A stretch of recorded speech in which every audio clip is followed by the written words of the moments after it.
हाय, मेरा नाम गुणवंत धार्मिक और आज श्री राम कथा के अंतर्गत अयोध्या कांड में राज तिलक की घोषणा एक कहानी सुनते हैं। कैकेयी पहुंचकर भारत अपने भाई शत्रुघ्न के साथ आनंद पूर्वक अपने दिन व्यतीत करने लगे। भरत के मामा अश्वपति उनसे उतना ही प्रेम करते थे जितना कि उनके पिता राजा दशरथ।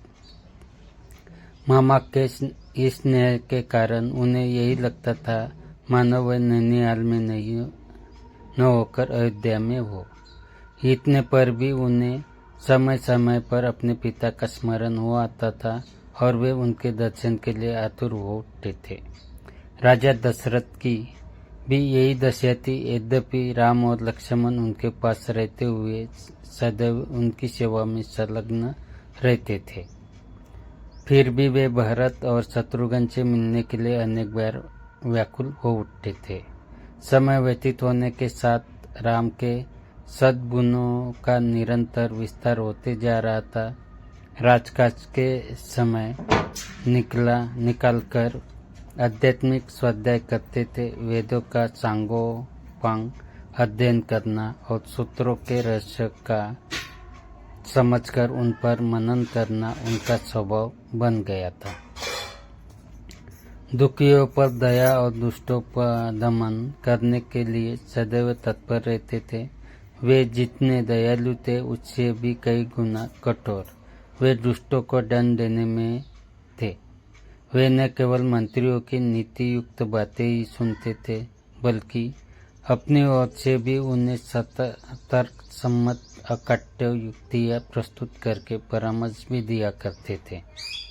अनेक युद्धों में उन्होंने सेनापति का दायित्व संभालकर दूर शत्रुओं को अपने पराक्रम से परास्त किया था। जिस स्थान में भी वे भ्रमण और देशाटन के लिए गए, वहाँ के प्रचलित रीति रिवाजों, सांस्कृतिक धारणाओं का अध्ययन किया, उन्हें समझा और उनको यथोचित सम्मान दिया।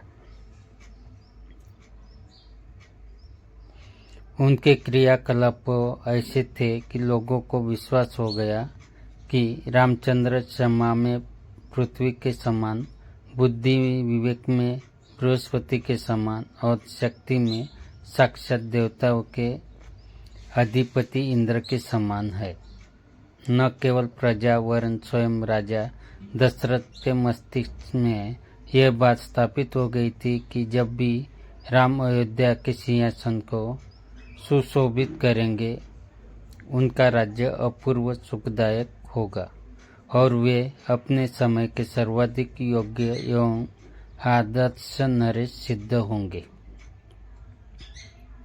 राजा दशरथ अब शीघ्र राम का राज्याभिषेक कर देना चाहते थे। उन्होंने मंत्रियों को बुलाकर कहा, हे मंत्रीगण, अब मैं वृद्ध हो चला हूँ और रामचंद्र राज सिंहासन पर बैठने के योग्य हो गए हैं। मेरी प्रबल इच्छा है कि शीघ्र राम का अभिषेक कर दूं। अपने इस विचार पर आप लोगों की सहमति लेने के लिए ही मैंने आप लोगों को यहाँ पर बुलाया है। कृपया आप सभी अपनी सम्मति दीजिए। राजा दशरथ के इस प्रस्ताव को सभी मंत्रियों ने प्रसन्नतापूर्वक स्वीकार किया।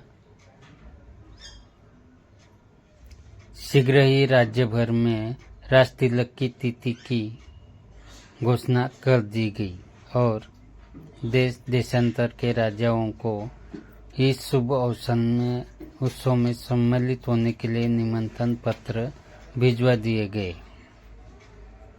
थोड़े दिनों में देश देश के राजा महाराजा, वनवासी, ऋषि मुनि, अनेक प्रदेश के विद्वान तथा दर्शकगण इस अनुपम उत्सव में भाग लेने के लिए अयोध्या में आकर एकत्रित हो गए।